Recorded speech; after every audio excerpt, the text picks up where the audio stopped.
Hi hello ನಮಸ್ಕಾರ ಎಲ್ರಿಗೂ. P M N G K ಕೋಚಿಂಗ್ಗೆ ತಮಗೆಲ್ರಿಗೂ ಸ್ವಾಗತ. ದಯವಿಟ್ಟು ಚಾನಲ್ನ ಸಬ್ಸ್ಕ್ರೈಬ್ ಮಾಡಿದ್ದಿಲ್ಲ ಅಂದರೆ ಸಬ್ಸ್ಕ್ರೈಬ್ ಮಾಡಿ, ಮತ್ತು ಮುಂದೆ ಅಪ್ಲೋಡ್ ಮಾಡುವಂಥ ಎಲ್ಲ ಸಬ್ಜೆಕ್ಟ್ನ ವೀಡಿಯೋಸ್ಗಳು, ಹಿಸ್ಟ್ರಿ ಆಗಿರಲಿ, geography, economics, polity, science, mental ability, current affairs, study tips, English grammar, Kannada grammar ಎಲ್ಲ ಅಪ್ಲೋಡ್ ಆಗ್ತಾ ಇರುತ್ತೆ. ಸೊ ದಯವಿಟ್ಟು ಅವುಗಳನ್ನು ನೀವು ನೋಡಲಿಕ್ಕೋಸ್ಕರ ಸಬ್ಸ್ಕ್ರೈಬ್ ಬಟನ್ ಒತ್ತಿ, ಜೊತೆಗೆ ಬೆಲ್ ಬಟನ್ನ ಹಿಟ್ ಮಾಡಿ. ನಾವು ಹಾಕುವಂಥ ವೀಡಿಯೋಸ್ಗಳು ನೋಟಿಫೈ ನಿಮಗೆ ಬರುತ್ತೆ. ದಯವಿಟ್ಟು ವಾಚ್ ಮಾಡಿ. ಸೊ ಇವಾಗ ಟಾಪಿಕ್ಕಿಗೆ ಮೂಗೋಣ. Today we are discussing ancient ಹಿಸ್ಟ್ರಿಯಲ್ಲಿ ನಾವು ಮೊಟ್ಟ ಮೊದಲ ಬಾರಿಗೆ ನೋಡ್ತಾ ಇರೋದು 100ಕ್ಕೂ ಹೆಚ್ಚು ನಿವೇಶನಗಳನ್ನು ಸಿಕ್ಕಂತಹ, 200ಕ್ಕೂ ಹೆಚ್ಚು ತಲೆಬುರುಡೆಗಳು ಆಧಾರಿತವಾಗಿ ಸಿಕ್ಕಂತಹ, ಇಡೀ ಜಗತ್ತಿಗೆ ಒಂದು ಅತ್ಯುತ್ತಮವಾದಂಥ ಜೀವನ ಶೈಲಿಯನ್ನು ಬದುಕಿ ತೋರಿಸಿದಂತಹ ನಮ್ಮ ಹೆಮ್ಮೆಯ ನಾಗರಿಕತೆ ಸಿಂಧೂ ನಾಗರಿಕತೆ ಬಗ್ಗೆ ಇವತ್ತು ನಾವು ತಿಳಿದುಕೊಳ್ಳೋಣ. ಎಸ್ ಸ್ನೇಹಿತರೆ, ಸಿಂಧೂ ನಾಗರಿಕತೆ ಇಂಡಸ್ ವ್ಯಾಲಿ ಸಿವಿಲೈಸೇಷನ್ ಅಂತ ಯಾಕೆ ಹೆಸರು ಬಂತು?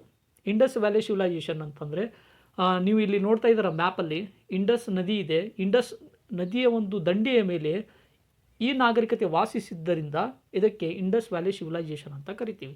ಇಂಡಸ್ ವ್ಯಾಲಿ ಮತ್ತು ಅದರ ಉಪನದಿಗಳು, ಜೇಲಂ ಆಗಿರ್ಬೋದು, ಚೀನಾಬ್, ರವಿ, ಬಿಯಾಸ್, ಸತ್ಲಜ್, ಓಕೆ, ಅದಕ್ಕೋಸ್ಕರ ಇಂಡಸ್ ವ್ಯಾಲಿ ಸಿವಿಲೈಸೇಷನ್ ಅಂತ ಕರಿತೀವಿ. ಸರ್, ಹಾಗಾದರೆ ಯಾರು ಕರೆದ್ರು? ಜಾನ್ ಮಾರ್ಷಲ್ ಎಂಬಾತ ಇಂಡಸ್ ವ್ಯಾಲಿ ಸಿವಿಲೈಸೇಷನ್ ಅಂತ ಕರೆದರು. ಅವರು ಇನ್ನೊಂದು ಹೆಸರು ಕೂಡ ಕೊಟ್ಟಿದ್ದಾರೆ, ಇಂಡೋ ಸುಮೇರಿಯನ್ ಸಿವಿಲೈಸೇಷನ್ ಅಂತ. ಯಾಕೆ ಅಂದರೆ ಸುಮೇರಿಯನ್ ನಾಗರಿಕತೆಗೆ ಹೋಲುವಂತಹ ನಾಗರಿಕತೆ ಜೀವನ ಶೈಲಿ ಇದ್ದದರಿಂದ ಇಂಡೋ ಸುಮೇರಿಯನ್ಗೆ ಹೋಲಿಕೆ ರೀತಿಯಲ್ಲಿ ಅವರು ಹೆಸರು ಕೊಟ್ಟಿದ್ದಾರೆ. ಸರ್, ಹಾಗಾದರೆ ಹರಪ್ಪನ್ ಸಿವಿಲೈಸೇಷನು ಅಂತ ಕರೀತಾರಲ್ಲ, ಅದು ಯಾಕೆ? ಅದು ಯಾಕೆಂದರೆ ಇಲ್ಲಿ ನೋಡ್ತಿದ್ದೀರಾ, ಮೊಟ್ಟ ಮೊದಲ ಬಾರಿಗೆ 1862ರಲ್ಲಿ ಇಲ್ಲಿ ಮೊಟ್ಟ ಮೊದಲ ಬಾರಿಗೆ ಸೀಲ್ ಮತ್ತು ಗೂಳಿಯ ಒಂದು ಚಿತ್ರಗಳು, ಪಿಕ್ಚರ್ ಸಿಗುತ್ತೆ. ಸೊ ಹಾಗಾಗಿ ಆ ಆಧಾರಿತವಾಗಿ ಮೊಟ್ಟ ಮೊದಲ ಬಾರಿಗೆ ಹರಪ್ಪ ನಗರ ಸಿಟಿಯಲ್ಲಿ ಸಿಕ್ಕಿರೋದ್ರಿಂದ ಹರಪ್ಪ ಸಿವಿಲೈಸೇಷನ್ ಅಂತ ಮುಂದೆ ನಾಮಕರಣ ಮಾಡಲಾಗುತ್ತೆ. ಹಾಗಾದರೆ ಹರಪ್ಪ ಸಿವಿಲೈಸೇಷನ್ ಅಂತ ನಾಮಕರಣ ಮಾಡಿದವರು ಯಾರು? ಗೊತ್ತಿರಲಿ, BN ಮುಜುಮ್ದಾರ್ ಅವರು ಹರಪ್ಪ ಸಿವಿಲೈಸೇಷನ್ ಅಂತ ನಾಮಕರಣ ಮಾಡ್ತಾರೆ. ಇನ್ನೊಂದು ನಿಮಗೆ ವಿಶೇಷವಾಗಿ ಹೇಳೋದಾದರೆ, ನಮ್ಮ ಕರ್ನಾಟಕದವರೇ ಆದ KR ರಾವ್ ಅವರು, ಇವರು ಲೋತಾಲ್ ನಗರವನ್ನು ಸಂಶೋಧನೆ ಮಾಡ್ತಾರೆ, ಉತ್ಖನನ ಮಾಡ್ತಾರೆ. ಇವರು ಏನು ಮಾಡ್ತಾರೆ ಅಂದರೆ, ಇದಕ್ಕೆ ಒಂದು ಹೆಸರನ್ನು ಕೊಡ್ತಾರೆ. ಯಾವುದದು? ದ್ವಾರಕಾ ಸರಸ್ವತಿ ಸಿವಿಲೈಸೇಷನ್ ಅಂತ. ಸರಿನಾ? ಓಕೆ.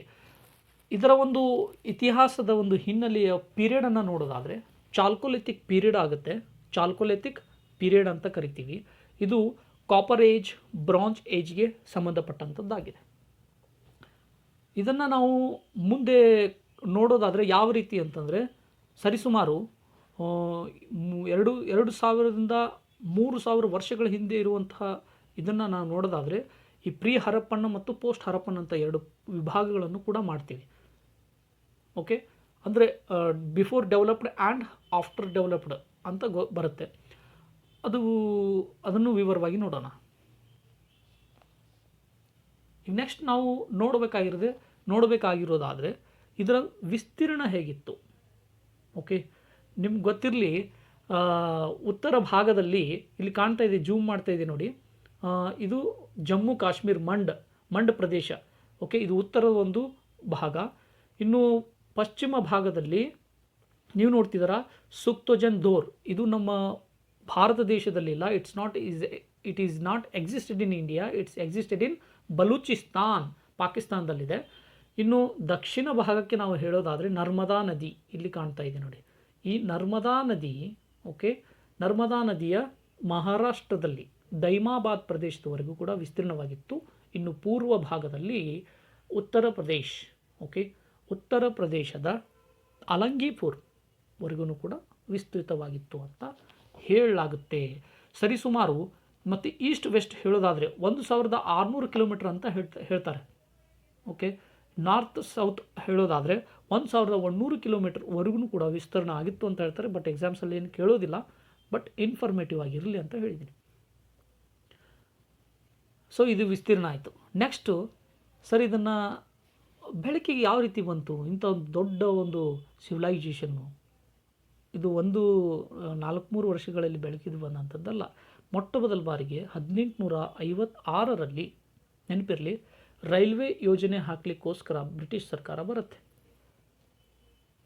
ಓಕೆ, ರೈಲ್ವೆ ಯೋಜನೆಯನ್ನು ಲಾಹೋರ್ ಟು ಮುಲ್ತಾನ್ ಪ್ರಾಜೆಕ್ಟ್ ಇರುವಾಗ ಅವರಿಗೆ ಇಟ್ಟಿಗೆಯ ಅವಶೇಷಗಳು ಸಿಗುತ್ತೆ. ಆ ಇಟ್ಟಿಗೆ ಅವಶೇಷಗಳನ್ನು ಇವರು ಏನು ಮಾಡ್ತಾರೆ ಅಂದರೆ ರೈಲ್ವೆ ಹಳಿಗಳನ್ನು ನಿರ್ಮಾಣ ಮಾಡಲಿಕ್ಕೋಸ್ಕರ ಬಳಸ್ತಾರೆ. ಓಕೆ, ಅಲ್ಲಿಂದ ಶುರುವಾಗುತ್ತೆ ನಮ್ಮ ಇಂಡಿಯನ್ ಇಂಡಸ್ ಸಿವಿಲೈಜೇಷನ್ನ ಒಂದು ಇತಿಹಾಸದ ಕುರುಹು. ಆಯಿತು, ಇದನ್ನೇನಂತ ಕರೀತಾರೆ ಅಂದರೆ ಆರ್ಕಿಯಾಲಜಿಕಲ್ ಡಿಸಾಸ್ಟರ್ ಅಂತ ಕರೀತಾರೆ. ಇದಾದ ನಂತರ ಮತ್ತೆ ಬೆಳಕಿಗೆ ಬಂದಿದ್ದು 1862ನೇ ವರ್ಷದಲ್ಲಿ ಲಾರ್ಡ್ ಕನ್ನಿಂಗ್ ಹ್ಯಾಮ್ರವರು ಈ ಚೈನೀಸು ಮತ್ತು ಗ್ರೀಕ್ನ ಒಂದು ಡಾಕ್ಯುಮೆಂಟರಿಯಲ್ಲಿ ಇದರ ಬಗ್ಗೆ ಈ ಸಿವಿಲೈಜೇಷನ್ ಬಗ್ಗೆ ಉಲ್ಲೇಖವಿರುತ್ತೆ. ಆಸಕ್ತಿಯಿಂದ ಅವರು ಹರಪ್ಪ ಒಂದು ಸಿಟಿಯಲ್ಲಿ ಏನು ಮಾಡ್ತಾರೆ ಅಂದರೆ ಎಕ್ಸಿಕವೇಷನ್ಗೆ ಅನುಮೋದನೆ ಕೊಡ್ತಾರೆ. ಅಲ್ಲಿ ಮಾಡ್ತಿರುವಾಗ ಅವರಿಗೆ ಸಿಕ್ಕಿದ್ದು ಒಂದು ಸೀಲ್, ಒಂದು ಮುದ್ರೆ, ಇನ್ನೊಂದು ಬುಲ್ ಪಿಕ್ಚರ್ ಅಂದರೆ ಒಂದು ಗೂಳಿಯ ಚಿತ್ರ. ಸೊ ಇದು ಏನಂತಂದ್ರೆ ಮೊಟ್ಟ ಮೊದಲು ಹರಪ್ಪ ಸಿಟಿಯಲ್ಲಿ ಸಿಕ್ಕಂತಹ ಕುರುಹು. ಸೊ ಹಾಗಾಗಿ ಇದಕ್ಕೆ ಮುಂದೆ ವಿಸ್ತೃತವಾಗಿ ಎಕ್ಸಿಕ್ಯೂಷನ್ ನಡೆದ ನಂತರ ಇದಕ್ಕೊಂದು ಸಿವಿಲೈಜೇಷನ್ ಅಂತ ಕನ್ಫರ್ಮ್ ಆದಮೇಲೆ ಇದಕ್ಕೆ ಹರಪ್ಪ ಸಿವಿಲೈಜೇಷನ್ ಅಂತ ಹೆಸರು ಕೊಟ್ಟರು. ಅದನ್ನೇ ನಾನು ಆವಾಗಲೇ ಹೇಳಿದ್ದು. ಓಕೆ, ಇದಾದ ನಂತರ ಇಲ್ಲಿಗೆ ಏನಂದರೆ ಸ್ಟ್ಯಾಗ್ನೆಂಟ್ ಆಯಿತು. ಮತ್ತೆ ತಿರ್ಗಾ ಬೆಳಕಿಗೆ ಬರಲಿಕ್ಕೆ 1906 ವರ್ಷ ಕಾಯಬೇಕಾಯಿತು. 1906ರಲ್ಲಿ ಡಿಪಾರ್ಟ್ಮೆಂಟ್ ಆಫ್ ಆರ್ಕಿಯಾಲಜಿಕಲ್ ಡೈರೆಕ್ಟರ್ ಆದಂಥ ಜಾನ್ ಮಾರ್ಷಲ್ರವರು ಏನು ಮಾಡ್ತಾರೆ ಅಂದರೆ ಇದನ್ನು ಮುಂಚೂಣಿಯಲ್ಲಿ ತಗೊಳ್ತಾರೆ. ಇವರು ಆಸಕ್ತಿದಾಯಕವಾಗಿ ಎಕ್ಸಿಕ್ಯೂಷನ್ ಮಾಡಲಿಕ್ಕೆ ಶುರು ಮಾಡ್ತಾರೆ. 1921ರಲ್ಲಿ ಮೊಟ್ಟ ಮೊದಲ ಬಾರಿಗೆ ಹರಪ್ಪ ನಗರವನ್ನು ಉತ್ಖನನ ಮಾಡಲಾಗುತ್ತೆ. ಅದನ್ನು ಮಾಡಿದವರು ಯಾರು? ಸುಮಾರು ಎಕ್ಸಾಮ್ಸ್ಗಳಲ್ಲಿ ಕೇಳಿದ್ದಾರೆ. ಓಕೆ, ನೀವು ಅದನ್ನು ಗಮನವಿಟ್ಟು ಕೇಳಲೇಬೇಕಾಗುತ್ತೆ. ಸೊ ಹಾಗಾಗಿ ದಯಾರಾಮ್ ಸಹಾನಿಯವರು ಹರಪ್ಪ ನಗರವನ್ನು 1921ರಲ್ಲಿ ಸಂಶೋಧಿಸಿದರು. 1922ರಲ್ಲಿ ಉತ್ಖನನವನ್ನು ಮೊಹೆಂಜೊದಾರೋ ಪಟ್ಟಣವನ್ನು ಯಾರು ಮಾಡಿದರು? ಇದಕ್ಕೆ ಉತ್ತರ ಆರ್ ಡಿ ಬ್ಯಾನರ್ಜಿ. 2 ಸರಿ ಹೇಳ್ತಿದ್ದೀನಿ. 1921 ಹರಪ್ಪ ನಗರವನ್ನು ಸಂಶೋಧನೆ ಮಾಡಿದವರು ಯಾರು? Yes, come on tell me. Yes, Dayaram Sahni. 1922ರಲ್ಲಿ ಮೊಹೆಂಜೊದಾರೋ ಪಟ್ಟಣವನ್ನು ಸಂಶೋಧನೆ ಉತ್ಖನನ ಮಾಡಿದವರು ಆರ್ ಡಿ ಬ್ಯಾನರ್ಜಿ.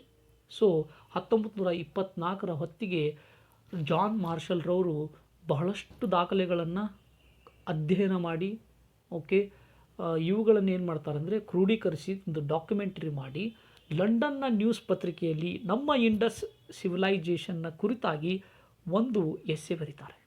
ಆ ಎಸ್ಸೆ ಹೆಸರೇ ಎಸ್ಸೆ ಆನ್ ಎಲಿಸ್ಟ್ರಿಡಿಯೇಟ್ ಅಂತ. ಎಸ್ಸೆ ಆನ್ ಎಲಿಸ್ಟ್ರಿಡಿಯೇಟ್ನಲ್ಲಿ ಇವರು ಸಿಂಧೂ ನಾಗರಿಕತೆಯ ಸಂಪೂರ್ಣವಾದಂತಹ ವಿವರಗಳನ್ನು ಬರಿತಾ ಹೋಗ್ತಾರೆ. ಇಡೀ ಜಗತ್ತಿಗೆ ಭಾರತ ದೇಶದ ನಾಗರಿಕತೆ ಯಾವ ರೀತಿ ಇತ್ತು ಅನ್ನೋದು ಗೊತ್ತಾಗುತ್ತೆ. ಸಿಂಧೂ ನಾಗರಿಕತೆಯ ಜೀವನ ಶೈಲಿ, ಸಿಂಧೂ ನಾಗರಿಕತೆಯ ಉತ್ಖನನದ ರೀತಿ ಎಲ್ಲವೂ ವಿವರವಾಗಿ ಮಾಡಿದಂಥ ಜಾನ್ ಮಾರ್ಷಲ್ ರವರು ಸಿಂಧೂ ನಾಗರಿಕತೆಗೆ ಬೆಳಕಿಗೆ ತರುವಲ್ಲಿ ಮುಂಚೂಣಿ ಪಾತ್ರವನ್ನು ವಹಿಸ್ತಾರೆ. ಹೀಗೆ ಮುಂದೆ ಲೋತಾಲ್, ಕಾಲಿಬಂಗಾನ್, ಧೋಲವೀರ, ಓಕೆ, ರೂಪಾರ್, ಅನೇಕ ಸೈಟ್ಗಳು ಉತ್ಖನನಗಳಾಗ್ತಾ ಹೋಗುತ್ತೆ. ಇಲ್ಲಿ ನೋಡ್ತಿದ್ದೀರ ರಾಕಿಗಿರಿ ಅಂತ, ಇದು ಇತ್ತೀಚೆಗೆ ಹರಪ್ಪ ಸಿವಿಲೈಜೇಷನ್ ಸಂಬಂಧಿಸಿದಂಥ ನಗರವಾಗಿದ್ದು ಇದನ್ನು ಇತ್ತೀಚೆಗೆ ಸಂಶೋಧನೆ ಉತ್ಖನನ ಮಾಡಲಾಗಿದೆ. ಓಕೆ, ಇವುಗಳನ್ನು ಮುಂದೆ ನಾವು ನಗರಗಳನ್ನು ಹಂತ ಹಂತವಾಗಿ ನೋಡ್ತಾ ವಿವರವಾಗಿ ಅಧ್ಯಯನ ಮಾಡ್ತಾ ಹೋಗೋಣ.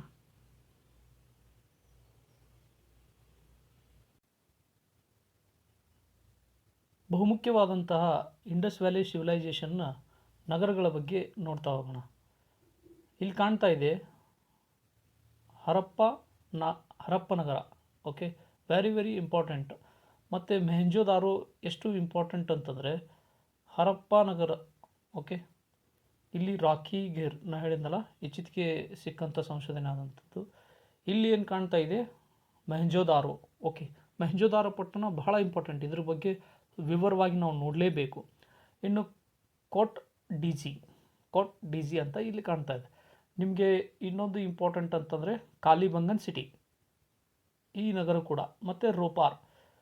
ಓಕೆ, ಪ್ರತಿಯೊಂದು ನಾವೇನು ಮಾಡ್ತಾ ಹೋಗೋಣ, ಈಗ ನಗರಗಳನ್ನು ನೋಡ್ತಾ ಹೋಗೋಣ. ಚೌಂದಾರ್, ದಿಸ್ ಈಸ್ ಚೌಂದಾರ್ ಅಂತ ಇಲ್ಲಿದೆ. ಇನ್ನೊಂದು ವೆರಿ ವೆರಿ ಇಂಪಾರ್ಟೆಂಟ್ ಯಾವುದಪ್ಪ ಅಂದರೆ ಧೋಲವೀರ. ಓಕೆ, ಯಾವುದು? ಧೋಲವೀರ. ಈ ಧೋಲವೀರ ಲೋಥಾಲ್ ಬಂದರು, ಸಂಶೋಧಿಸಿದ್ದವರು ಆರ್ ಕೆ ರಾವ್, ಕರ್ನಾಟಕದವರು. ಇವುಗಳನ್ನೇ ನಾವೇನು ಮಾಡ್ತಾನೋ ಧೋಲವೀರ ಮತ್ತು ಲೋಥಾಲ್. ಓಕೆ, ಲೋಥಾಲನ್ನು ಸಂಶೋಧಿಸಿದವರು ಆರ್ ಕೆ ರಾವ್. ಇವುಗಳನ್ನು ನಾವು ಕುಲಂಕುಷವಾಗಿ ನೋಡ್ತಾ ಹೋಗೋಣ. ನಾನು ನಿಮಗೆ ಹೇಳಿದ್ದೀನಿ ನಿನ್ನೆ, ಇಲ್ಲಿ ಸುಕ್ತರ್ದನ್ ಧೋರ್, ಇಲ್ಲಿ ಏನಿದೆ ಅಂದರೆ western part of Indus valley civilisation. Right, let's move. ಮೊಟ್ಟ ಮೊದಲ ಬಾರಿಗೆ ನಾವು ಯಾವುದು ಅಧ್ಯಯನ ಮಾಡೋಣ ಅಂತಂದರೆ ಮೊಹೆಂಜೊದಾರೋ ಪಟ್ಟಣ. ಇಲ್ಲಿದೆ ನೋಡಿ, ಮೊಹೆಂಜೊದಾರೋ ಪಟ್ಟಣ ವೈಭವೀಕರಣಗೊಂಡಂಥ one of the biggest city. ನೆನಪಿರಲಿ, ಮೊಹೆಂಜೊದಾರೋ ಪಟ್ಟಣ one of the biggest city ಆಗಿದೆ. ಓಕೆ, ಮತ್ತು capital city of Mohenjodaro. Right, ಜೊತೆಗೆ ನಿಮಗೆ ಗೊತ್ತಿರಲಿ, ಇದು ನ್ಯೂಕ್ಲಿಯಸ್ ಸಿಟಿಯಲ್ಲಿ one of the nucleus city ಅಂತಂದರೆ ಮುಖ್ಯವಾದಂಥ ನಗರಗಳು ಯಾವ್ಯಾವುದು ಅಂದರೆ Harappa, Dholavira, okay, then Mohenjodaro. So ನಾವು ಗಮನವಿಟ್ಟು ಕೇಳೋದು ಅಂತಂದರೆ ಮೊಹೆಂಜೊದಾರೋ ಪಟ್ಟಣ ಯಾವ ನದಿಯ ದಂಡೆ ಮೇಲೆ ಇತ್ತು? ಇದು ಸಿಂಧೂ ನದಿ ದಂಡೆ ಮೇಲೆ ಇದೆ. ಸಿಂಧೂ ನದಿ ದಂಡೆ ಮೇಲೆ, ಇಂಡಸ್. ರೈಟ್, ನೆನಪಿರಲಿ. ಯಾರು ಸಂಶೋಧನೆ ಮಾಡಿದ್ರು ಹೇಳಿ ನೋಡೋಣ? ಮೊಹೆಂಜೊದಾರೋ ಈಗ ಆಲ್ರೆಡಿ ನಾವು ಡಿಸ್ಕಷನ್ ಮಾಡಿದ್ರ ಪ್ರಕಾರ ಆರ್ ಡಿ ಬ್ಯಾನರ್ಜಿ. ರೈಟ್, ಯಾವ ವರ್ಷದಲ್ಲಿ? 1922ರಂದು. ನೆನಪಿರಲಿ, ಇದೇ ಭಾಳ ಎಕ್ಸಾಮ್ಸ್ಗಳಲ್ಲಿ ಕೇಳುವಂಥದ್ದು ಇಂಡಸ್ ವ್ಯಾಲಿ ಸಿವಿಲೈಜೇಷನ್ ಬಗ್ಗೆ. ಸೊ ಓಕೆ, ಇದೇನು ನೋಡ್ತಿದ್ದೀರಾ ಅಂದರೆ ಸ್ನಾನದ ಕೊಳ, ಗ್ರೇಟ್ ಬಾತ್ ನೋಡ್ತಾ ಇದ್ದೀರಾ ಇಲ್ಲ? Okay, great Baat. ಈ ಗ್ರೇಟ್ ಬಾತು ನಾರ್ತು ಮತ್ತು ಸೌತ್ ಏನಂತಂದರೆ ಸ್ಟೆಪ್ಸ್ಗಳಿವೆ. ಓಕೆ, ನಾರ್ತ್ ಮತ್ತು ಸೌತು ಇದಕ್ಕೆ ಈ ಭಾಗಕ್ಕೆ ಏನಂತಂದರೆ ಸ್ಟೆಪ್ಸ್ಗಳಿವೆ. ಗ್ರೇಟ್ ಬಾತ್. ಓಕೆ, ಸರಿಸುಮಾರು ಇದರ ಒಂದು 39 ಅಡಿ ಉದ್ದ, ಓಕೆ, 23 ಅಡಿ ಅಗಲ, 8 ಅಡಿ ಆಳ ಇದೆ ಸ್ನೇಹಿತರೆ. ಓಕೆ, ನೆನಪಿರಲಿ, 29,238 ರೂಪಾಯಿಗಳನ್ನು ಈ ಸ್ಥಾನದ ಕೊಳಕ್ಕೆ ಖರ್ಚು ಮಾಡಲಾಗಿದೆ ಅಂತ ನೀವು ಟ್ರಿಕ್ಕಾಗಿ ಇಟ್ಕೊಂಡ್ರೆ ಇದು ಸಲೀಸಾಗಿ ಬಂದ್ಬಿಡುತ್ತೆ.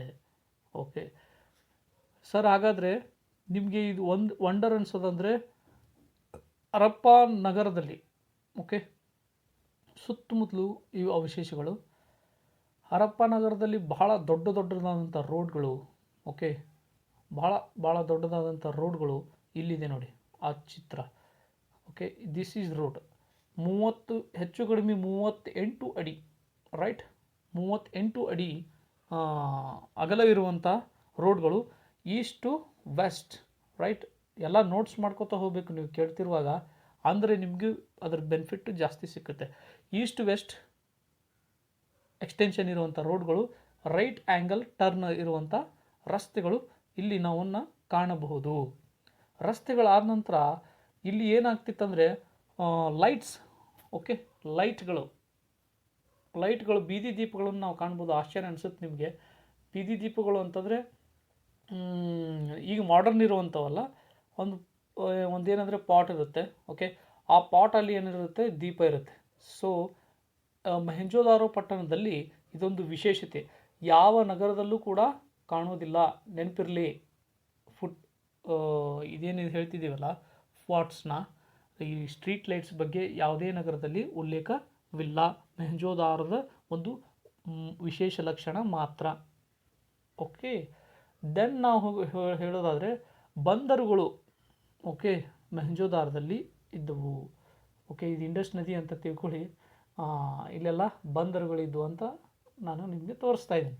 So okay, it just imaginary, not reality, right. And after that ನಾವು ಅಸೆಂಬ್ಲಿ ಹಾಲ್ಗಳನ್ನು ನೋಡ್ತೀವಿ ಒಳಗಡೆ, ರೈಟ್. ದಿಸ್ ಈಸ್ ಅಸೆಂಬ್ಲಿ ಹಾಲ್. ಮೊಹೆಂಜೊದಾರೋ ಪಟ್ಟಣದಲ್ಲಿ ಅಸೆಂಬ್ಲಿ ಹಾಲ್ ಮಲ್ಟಿ ಸ್ಟೋರ್ಡ್ ಅಂತ ಕರಿತೀವಿ. ಫಾರ್ ಎಕ್ಸಾಂಪಲ್ ಇಲ್ಲಿ ನೋಡಿ, ಓಕೆ, ಈ ಥರದ್ದು, ಓಕೆ, ಮಲ್ಟಿ ಸ್ಟೋರ್ಡ್ ಅಸೆಂಬ್ಲಿ ಹಾಲ್ ಈ ಥರ ಇತ್ತು ಅನ್ನೋದನ್ನು ನಾವು ವಿವರವಾಗಿ ನೋಡಬೇಕಂದ್ರೆ ವಾಸ್ತುಶಿಲ್ಪದಲ್ಲಿ ನೋಡೋಣ.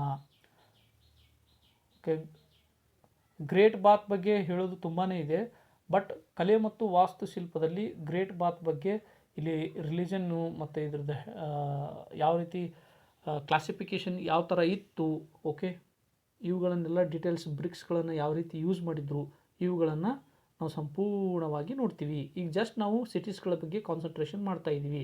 ಮತ್ತು ಮೊಹೆಂಜೊದಾರೋ ಬಗ್ಗೆ ಹೇಳೋದಾದರೆ this is Pashupati.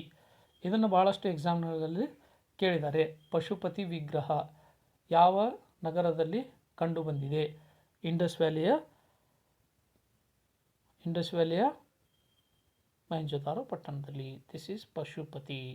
Okay, Pashupati sir ಇಷ್ಟೇನಾ ನೀವು ಹೇಳೋದು ಅಂತಂದರೆ ಹೇಳ್ತೀನಿ, ಯಾಕಂತಂದರೆ ಒಂದೇ ವಿಡಿಯೋದಲ್ಲಿ ಎಲ್ಲವೂ ಆಗಲ್ಲ. ಕಲೆ ಮತ್ತು ವಾಸ್ತುಶಿಲ್ಪದಲ್ಲಿ ಸ್ಪೆಸಿಫಿಕ್ ಆಗಿ ಇದೇನು, ಓಕೆ, ಯಾವ ಯಾವ ಪ್ರಾಣಿಗಳಿದ್ದು, ಇದ್ರದ್ದು ಅರ್ಥ ಏನು, ಪಶುಪತಿ ಈ ಥರ ಯಾಕೆ ಕೂತಿದ್ದಾರೆ, ಇಲ್ಲಿ ಯಾವ ಪ್ರಾಣಿಗಳಿವೆ, ಎಲ್ಲ ಡೀಟೇಲ್ಸನ್ನು ನಾನು ಕಲೆ ಮತ್ತು ವಾಸ್ತುಶಿಲ್ಪದಲ್ಲಿ ಚರ್ಚೆ ಮಾಡ್ತೀನಿ.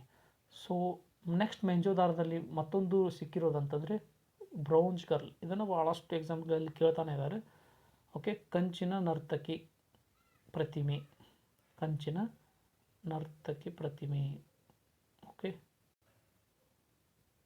ಕಂಚಿನ ನರ್ತಕಿ ಪ್ರತಿಮೆ, ಇವುಗಳ ಬಗ್ಗೆಯೂ ಡೀಟೇಲ್ಸ್ ಆಗಿ ಇದರ ಈ ಥರದ ಸಿಂಬಾಲ್ಸ್ಗಳು ಏನು, ಇದನ್ನು ಸ್ಮೆಲ್ಟಿಂಗ್ ಮಾಡುವಂಥ ಟೆಕ್ನಾಲಜಿ ಕೂಡ ಅವ್ರ ಕಡೆಗೆ ಇತ್ತು, ವಿಗ್ರಹಗಳನ್ನು ಮಾಡಿದರೆ, ಇವುಗಳ ವಿವರವನ್ನು ನೋಡೋಣ.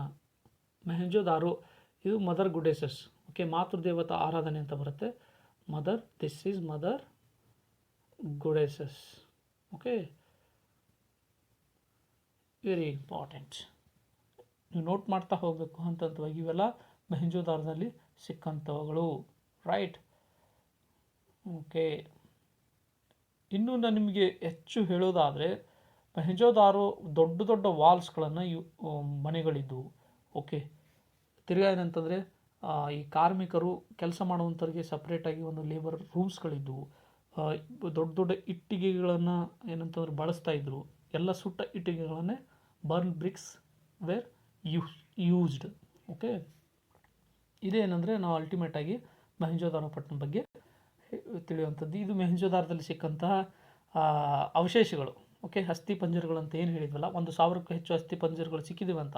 ಸೊ ಅದರಲ್ಲಿ ಏನಂತಂದರೆ ಇದು ಕೂಡ ಉದಾಹರಣೆ, ರೈಟ್. ದಿಸ್ ಈಸ್ ಏನಂತಂದರೆ ಅವಶೇಷನ ಫ್ಲಡ್ಡಿಂಗ್ ಆದ ನಂತರ ಇಂಡಸ್ ನದಿ ಏನು ಫ್ಲಡ್ಡಿಂಗ್ ಆಯಿತು ಆವಾಗ ಈಗ ಸಿಕ್ಕಿರುವಂಥ ಸದ್ಯ ಇರುವಂಥ ಮೊಹೆಂಜೊದಾರೋದ ವಾಸ್ತುಸ್ಥಿತಿ, ರೈಟ್. ಸೊ ಇದು ಏನಂತಂದರೆ ವೆಲ್ಸ್ ಇನ್ ಮೊಹೆಂಜೊದಾರೋ, ಮತ್ತು ಕೋಟೆಗಳು ಕೂಡ ಈ ರೀತಿ ಇತ್ತು, ರೈಟ್. ಓಕೆ, ಈಗ ನಾವು ನೆಕ್ಸ್ಟ್ ಸಿಟಿ ಯಾವ್ದು ನೋಡೋಣ? ಹರಪ್ಪ. ಯಾವುದು? ಹರಪ್ಪ, ರೈಟ್. ಅದಾದ ನಂತರ ಬನವಾಲಿ, ಹಾಗೆ ನೋಡ್ತಾ ಹೋಗೋಣ. ಕಾಲಿಬಂಗನ್, ರೈಟ್. ಮೊಹೆಂಜೊದಾರೋ ಆಗಿದೆ, ಹಂತವಾಗಿ ನೋಡ್ತಾ ಹೋಗೋಣ. ಬಟ್ ಮೊಹೆಂಜೊದಾರೋದಷ್ಟು ಇಂಪಾರ್ಟೆನ್ಸು ಯಾವುದೂ ಇಲ್ಲ. ಸರ್ ಹಾಗಾದರೆ ಇದಕ್ಕೊಂದು ಟ್ರಿಕ್ ಕೊಡ್ತೀರಾ ಅಂತಂದರೆ, ಮೊಹೆಂಜೊದಾರೋ ವೆರಿ ಸಿಂಪಲ್. ನಾನು ಹೇಳೋದ್ರ ಕಡೆಗೆ ಸ್ವಲ್ಪ ಗಮನ ಕೊಟ್ಟು ನಾನು ಹೇಳೋದನ್ನು ಇಮ್ಯಾಜಿನ್ ಮಾಡ್ತಾ ಹೋಗಿ. ಜಸ್ಟ್ ಒಂದು ಸ್ಟೋರಿ ಕ್ರಿಯೇಟ್ ಮಾಡ್ತೀನಿ, ಒಂದು ಫಿಲ್ಮ್ನ ಅಂತ ನೋಡ್ತೀವಿ.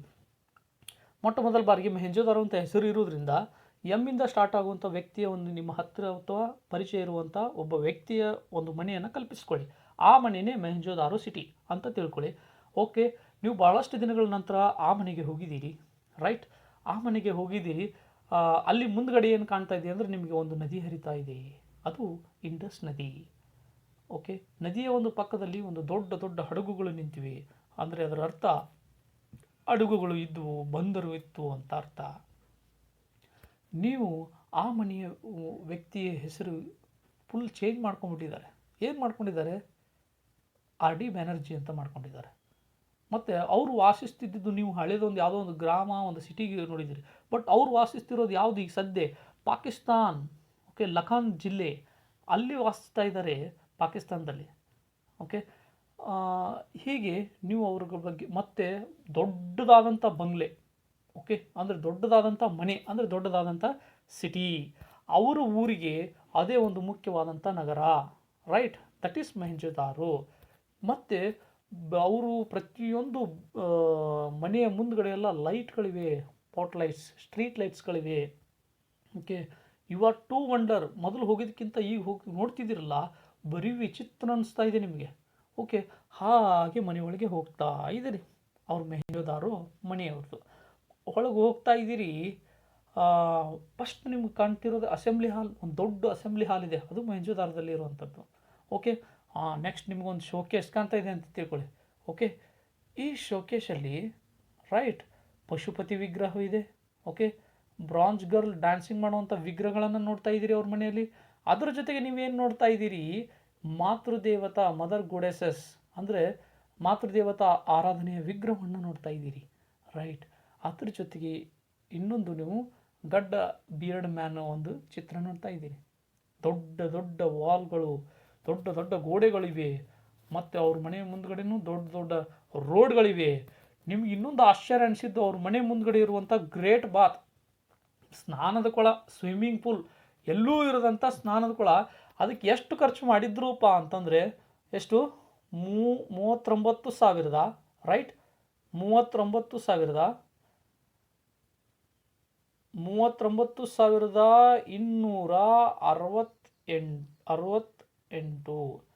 ಸರಿ, 39,228, ರೈಟ್.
ಎಷ್ಟು ನೋಡ್ತಾ ಇದ್ದೀರಿ,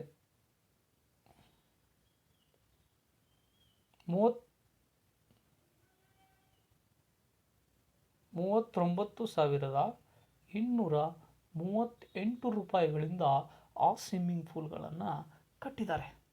ಒಂದೇ ಒಂದು ಸ್ವಿಮ್ಮಿಂಗ್ ಪೂಲ್ಗೆ ಇಷ್ಟು ಖರ್ಚು ಮಾಡಿ ಕಟ್ಟಿಸುವಂಥ ಜರೂರು ಇತ್ತಾ ಆ ವ್ಯಕ್ತಿ? ನಿಮ್ಗೆ ಆಶ್ಚರ್ಯ. ಅಂದರೆ ಇದರ ಅರ್ಥ ನಿಮ್ಗೆ ಗೊತ್ತಿದೆ ಆಲ್ರೆಡಿ. ಇದು ಉದ್ದ 39 ಉದ್ದ, ರೈಟ್, 23 ಅಗಲ ಮತ್ತು 8 ಆಳ ಅಂತ. ಓಕೆ, ಇದು ಆಳ, ನೆನಪಿರಲಿ, ರೈಟ್.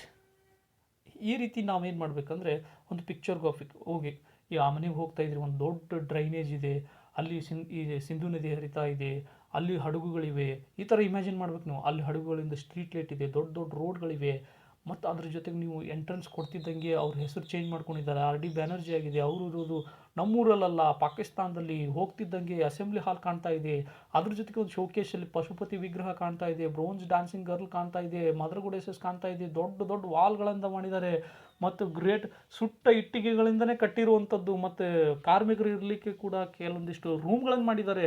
ಈ ರೀತಿ ನೀವು ಏನಂತಂದರೆ ಇಮ್ಯಾಜಿನ್ ಮಾಡಬೇಕು ಅಂದಾಗ ಕನ್ಫ್ಯೂಸ್ ಆಗ್ಲಿಕ್ಕೆ ಸಾಧ್ಯನೇ ಇಲ್ಲ. ಕೆಲವೊಂದಿಷ್ಟು ಮ್ಯಾಚ್ ಆಫ್ ದಿ ಫಾಲೋವಿಂಗ್ ಆಗಿರಲಿ, ಅಥವಾ ಎಕ್ಸಾಮ್ಸ್ನ ಗಡಿಬಿಡಿ ಆಗಿರಲಿ, ಎಕ್ಸಾಮ್ಸ್ನ ಗಡಿಬಿಡಿಗಳಲ್ಲಿ ಭಾಳ ಮತ್ತು ಅಕ್ಯುರೇಟ್ ಆಗಿ ಮತ್ತು ಭಾಳ ವೇಗವಾಗಿ ನಾವು ಆನ್ಸರ್ಗಳನ್ನು ಮಾಡ್ಬೋದು. ಅಟ್ಲೀಸ್ಟ್ ಕೆಲವೊಂದಿಷ್ಟು ನೆಸೆಸರಿ ಇರುವಂಥಲ್ಲಿ ಕೂಡ ಇಂಥ ಟ್ರಿಕ್ಸ್ಗಳನ್ನು ಯೂಸ್ ಮಾಡಿ ಅಂತ ಹೇಳ್ತೀನಿ. ಇಂಡಸ್ ನದಿಯ ಪ್ರಮುಖ ನಗರಗಳಲ್ಲಿ ಲೋಥಾಲ್ ನಗರ ಕೂಡ ಒಂದಾಗಿದೆ. ಲೋಥಾಲ್ ನಗರವನ್ನು ಸಂಶೋಧಿಸಿದವರು S.R. ರಾವ್ ಅವರು. Okay, S.R. ರಾವ್ ಅವರು ಸಂಶೋಧಿಸ್ತಾರೆ. ಯಾವಾಗ ಅಂತಂದರೆ 1957ನೇ ಇಸ್ವಿ on the 1957 execution made by S.R. Rao. So ಯಾವ ನದಿಯ ದಂಡೆ ಮೇಲಿದೆ ಅಂತಂದರೆ ಸಬರಮತಿ. ಓಕೆ, ಸಬರಮತಿ ಇದು ಗುಜರಾತ್ನಲ್ಲಿ ಇರುವಂಥ ನದಿ, ಮತ್ತು ಲೋಥಾಲ್ ಕೂಡ ಗುಜರಾತ್ನಲ್ಲಿ ಇರುವಂಥದ್ದು. ಇನ್ನೊಂದು ಫಿಸಿಕಲ್ ಫೀಚರ್ ಅಂತಂದರೆ ಗಲ್ಫ್ ಆಫ್ ಕೆಂಬೆ. ಇದನ್ನು ಜಿಯೋಗ್ರಫಿ ಹೇಳುವಾಗ ಡಿಸ್ಕಷನ್ ಮಾಡ್ತೀನಿ. ಗಲ್ಫ್ ಆಫ್ ಇದು ಒಂದು ಫ್ಯೂಚರ್ ಇದು. ಓಕೆ, ಫ್ಯೂಚರ್ ಏನಂತಂದರೆ gulf of physical future gulf of Cambay. ಈಗ ಹೆಂಗೆ ಹಿಮಾಲಯ ಅಂತ ಹೇಳ್ತೀವೋ ಹಂಗೆ ಒಂದು ಇದು physical future, geographical physical future. ಇದನ್ನು ಜಿಯೋಗ್ರಫಿ ಹೇಳುವಾಗ ಡಿಸ್ಕಷನ್ ಮಾಡ್ತೀನಿ ಸ್ನೇಹಿತರೆ. ಸೊ ನೆಕ್ಸ್ಟು ಲೋಥಾಲ್ಗೆ ಡೈರೆಕ್ಟಾಗಿ ಕ್ವಶನ್ಸು ಯಾವ ರೀತಿ ಫ್ರೇಮ್ ಆಗೋ ಚಾನ್ಸಸ್ ಇದೆ ಅಂದರೆ, ಲೋಥಾಲ್ ನಗರ ಬಹಳಷ್ಟು ಕೇಳಿರುವಂಥದ್ದಿಂದ ಕೃತಕ ಬಂದರು. Okay, artificial dockyard. ಕೃತಕ ಬಂದರು ಅಂತಂದರೆ ನಿಮ್ಗೆ ಗೊತ್ತಿದೆ, ಇದು ಮಾನವ ನಿರ್ಮಿತವಾದಂಥ ಬಂದರಾಗಿರುತ್ತೆ ಅಂತ. ಕೃತಕ ಬಂದರು ಇಲ್ಲಿ ಕಂಡು ಬಂದಂಥದ್ದು. ಇನ್ನೊಂದು ಇಂಪಾರ್ಟೆಂಟಾಗಿ ಕೇಳಿರೋದಂದರೆ ರೈಸ್ ಹಸ್ಕ್ ಬಗ್ಗೆ. ಓಕೆ, ಭತ್ತದ ಖನಿಜ ಬಗ್ಗೆ ಕೇಳಿರುವಂಥದ್ದು ಅನೇಕ ಎಕ್ಸಾಮ್ಗಳಲ್ಲಿ. ರೈಸ್ ಹಸ್ಕ್ ಏನಿದು ಅಂತಂದರೆ, ಇವು ರೈಸನ್ನ ಮೊಟ್ಟ ಮೊದಲ ಬಾರಿಗೆ ಯೂಸ್ ಮಾಡೋಂಥದ್ದನ್ನು ನಾವು ಕಂಡು ಬಂದಿದ್ದು ಅಂದರೆ ಲೋಥಾಲ್ ಬಂದರದಲ್ಲಿ. ಇನ್ನೊಂದು ವಿಶೇಷತೆ ಏನಪ್ಪ ಅಂತಂದರೆ, ಮೆಸೊಪೊಟೇಮಿಯಾ ನಗರಕ್ಕೆ ಓಕೆ ಎಕ್ಸ್ಪೋರ್ಟ್ ಆಗ್ತಾಯಿತ್ತು. ಯಾವ ನಗರ? ಮೆಸೊಪೊಟೇಮಿಯಾ ನಗರ ಅಲ್ಲ, ನಾಗರಿಕತೆಗೆ ಇವರು ಟ್ರೇಡ್ ಲಿಂಕನ್ನು ಹೊಂದಿದ್ರು. ವ್ಯಾಪಾರ ಲಿಂಕವನ್ನು, ಟ್ರೇಡ್ ಲಿಂಕ್ ಎಕ್ಸಿಸ್ಟೆಡ್, ವ್ಯಾಪಾರ ಸಂಬಂಧವನ್ನು ಹೊಂದಿದ್ದರು ಅಂತ ತಿಳಿಪಡಿಸಲಾಗುತ್ತೆ. ಜೊತೆಗೆ ನಿಮಗೆ ಇನ್ನೊಂದು ಇಂಪಾರ್ಟೆಂಟ್ ವಿಷಯ ಯಾವುದಪ್ಪ ಅಂದರೆ, ಡೈರೆಕ್ಟ್ ಕಾಂಟ್ಯಾಕ್ಟೆಡ್ ವಿತ್ ಮೆಸೊಪೊಟೇಮಿಯಾ ಆಯಿತು. ಬೆಡ್ ಮೇಕಿಂಗ್ ಫ್ಯಾಕ್ಟ್ರೀಸ್, ಹಾಸಿಗೆ ಕಾರ್ಖಾನೆಗಳು ಇಲ್ಲಿ ಲೋಥಾಲ್ ನಗರದಲ್ಲಿ ಕಂಡುಬರುತ್ತೆ ಸ್ನೇಹಿತರೆ. ಇವುಗಳೇ ನಮಗೆ ಸ್ಟೇಟ್ಮೆಂಟ್ ವೈಸನ್ನು ಕೇಳುವಂಥ ಸಂದರ್ಭದಲ್ಲಿ ಹೆಚ್ಚಾನೆಚ್ಚು ಈ ನಗರಗಳ ಹೆಸರುಗಳನ್ನು ಅದಲು ಬದಲು ಮಾಡಿ ನಮಗೆ ಕರೆಕ್ಟಾ ಇನ್ಕರೆಕ್ಟಾಗಿ ಜಡ್ಜ್ ಮಾಡಲಿಕ್ಕೆ ಹೇಳಲಾಗುತ್ತೆ. ಇನ್ನೊಂದು ಈ ರೋಡ್ಸ್ಗಳ ಬಗ್ಗೆ ಹೇಳೋದಾದರೆ, ಎಲ್ಲ ಮೇನ್ ರೋಡ್ಗಳಲ್ಲಿ ಎಂಟ್ರಿ ಇರ್ತಾಯಿತ್ತು ಎಲ್ಲ ನಗರಗಳಲ್ಲಿ. ಬಟ್ ಇಲ್ಲಿ ಒಂದು ವಿಶೇಷತೆ ಏನಂತಂದರೆ lateral entry. Okay, lateral entry ಇವುಗಳಲ್ಲಿ ನಾವು ಕಾಣ್ಬೋದು. ಇದನ್ನು ಹೊರತುಪಡಿಸಿ ಇನ್ನೊಂದು ರೈಸ್ ಹಸ್ಕ್ ಬಗ್ಗೆ ಹೇಳೋದಾದರೆ, ರಂಗಾಪುರ್ ಅನ್ನೋದು ಇನ್ನೊಂದು ಸಿಟಿ. ರಂಗಾಪುರ್ ಅನ್ನೋದು ಇನ್ನೊಂದು ಯಾವುದು ಸಿಟಿ ಅಂತಂದರೆ ಇಂಡಸ್ ನಗರದ ಸಿವಿಲೈಜೇಷನ್ನ ಒಂದು city. Rice husk has been found in Lothal and only other site Rangapur. ರಂಗಾಪುರದಲ್ಲಿ ಮಾತ್ರ, ಇವೆರಡು ಸಿಟಿಗಳಲ್ಲಿ ಮಾತ್ರ ರೈಸ್ ಹಸ್ಕ್ ಕಂಡು ಬಂದಿದೆ. ಇದನ್ನು ಕೂಡ ನೀವು ಟ್ರಿಕ್ ಆಗಿ ಇಮ್ಯಾಜಿನೇಟಿವ್ ಆಗಿ ಪಿಕ್ಟೋಗ್ರಾಫಿಕನ್ನು ಸ್ಟೋರಿ ಮಾಡ್ಕೋಬೋದು. But that's up to you. ಎಲ್ಲ ಹೇಳ್ತಾ ಕೂತ್ರೆ ನನಗೆ ಏನಂತಂದರೆ ಸಮಯ ಸಾಲದೆ ಹೋಗ್ಬೋದು. ಬಟ್ ಕಮೆಂಟ್ ಬಾಕ್ಸಲ್ಲಿ ನಿಮ್ಮದು ಡಿಮ್ಯಾಂಡ್ ಏನಾದರೂ ಇದ್ದರೆ ಸಪ್ರೇಟ್ ಈ ಎಲ್ಲ ನಗರಗಳಿಗೂ ಕೂಡ ಒಂದೊಂದು ಆಲ್ರೆಡಿ ಒಂದು ಸ್ಟೋರಿ ಇದೆ, ಅದನ್ನು ಹೇಳಲಿಕ್ಕಾಗಲ್ಲ, ಸಮಯದ ಅಭಾವ. ಬಟ್ ಇರುವಂಥ ಮಾಹಿತಿಯನ್ನು ಹಂಚ್ಕೊಳ್ತಾ ಇದ್ದೀನಿ ನಿಮಗೆ. ನೆಕ್ಸ್ಟು ಧೋಲವೀರ. ನೆಕ್ಸ್ಟ್ ಸಿಟಿ ಯಾವುದು? ಧೋಲವೀರ. ಇದೊಂದು ಇಂಪಾರ್ಟೆಂಟ್ ಸಿಟಿನೂ ಕೂಡ ಹೌದು. ಧೋಲವೀರ ಯಾರು ಸಂಶೋಧನೆ ಮಾಡಿದರು? JP ಜೋಶಿ. ಯಾರು? JP ಜೋಶಿ ಇವರು ಉತ್ಖನನ ಮಾಡ್ತಾರೆ. ಯಾವ ನದಿಯ ದಂಡೆ ಮೇಲಿದೆ ಅಂದರೆ ಲೂನಿ ನದಿಯ ದಂಡೆ ಮೇಲಿದೆ. ಲೂನಿ ನದಿಯ ದಂಡೆ ಮೇಲಿದೆ. It's existed on Luni river. ಮತ್ತು ಇದರ ಬಗ್ಗೆ ನಾವು ಕುಲಂಕುಷವಾಗಿ ಹೇಳುವಂಥ ಮಾಹಿತಿ ಯಾವುದಂದರೆ, ವೆರಿ ಇಂಪಾರ್ಟೆಂಟ್ ಎಕ್ಸಾಮ್ಸ್ಗಳಲ್ಲಿ ಕೇಳೋದೇ Indus script founded here. Sindhu ನಾಗರಿಕತೆಯ ಲಿಪಿಯನ್ನು ಸಂಶೋಧಿಸಲಾಗಿದೆ ಈ ನಗರದಲ್ಲಿ. ಇದರ ಬಗ್ಗೆ ನಾವು ಕಂಪ್ಲೀಟಾಗಿ ಪಾರ್ಟ್ 2 ಅಲ್ಲಿ ಪಾರ್ಟ್ 2 ಅಲ್ಲಿ ಕಂಪ್ಲೀಟಾಗಿ ನಿಮಗೆ ತಿಳಿಯಪಡಿಸ್ತೀನಿ ಆರ್ಟ್ ಆ್ಯಂಡ್ ಆರ್ಕಿಟೆಕ್ಚರ್ ವಿಭಾಗದಲ್ಲಿ. ರೈಟ್. ಮತ್ತು ಇದರಲ್ಲಿ ನಿಮಗೆ ಇನ್ನೊಂದು ಇಂಪಾರ್ಟೆಂಟ್ ಅಂದರೆ ಒಂದು ಸ್ಟೇಡಿಯಂ, ಕ್ರೀಡಾಂಗಣ ಕಂಡು ಬಂದಿದೆ. ಒಂದು ಸ್ಟೇಡಿಯಮ್ಮು ಕೂಡ ಧೋಲವೀರದಲ್ಲಿ ಕಂಡು ಬಂದಿದೆ ಸ್ನೇಹಿತರೆ. ಮತ್ತು ಸಿಟಿಡೆಲ್ಸ್ ಅಂದರೆ ಕೋಟೆಗಳು ಕೂಡ ಈ ಧೋಲವೀರದಲ್ಲಿ ಇವೆ. ಬಟ್ ಇದರದೊಂದು ಸಿಟಿಡೆಲ್ಸ್ನ ಒಂದು ವಿಶೇಷತೆ ಏನಪ್ಪ ಅಂತಂದರೆ inner enclose of the citadels too much which has not been found in any other cities of this Harappan culture.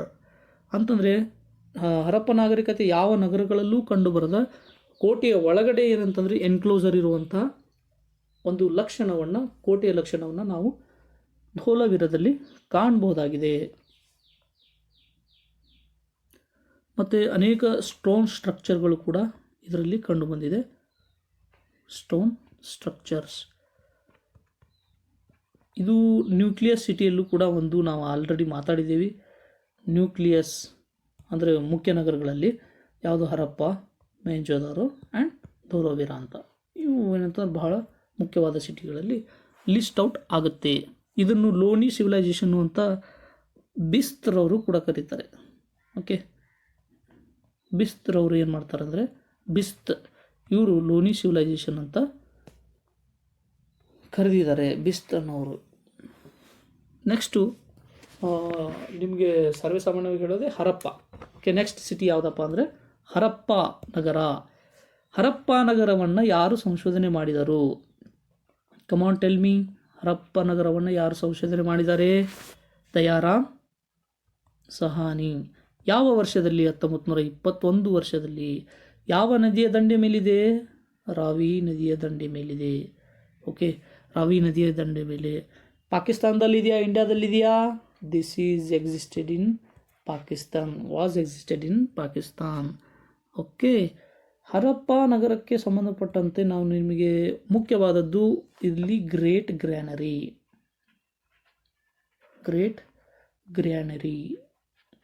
Granary ಅಂತಂದರೆ ಉಗ್ರಾಣ. ಬೃಹತ್ತಾದ ಒಂದು ಉಗ್ರಾಣವನ್ನು ನಾವು ಇಲ್ಲಿ ಕಾಣ್ಬೋದು. ಯಾಕೆ ಬೃಹತ್ತಾದ ಉಗ್ರಾಣ ಅಂತ ಅಂತೀವಿ ಅಂತಂದರೆ, ಓಕೆ,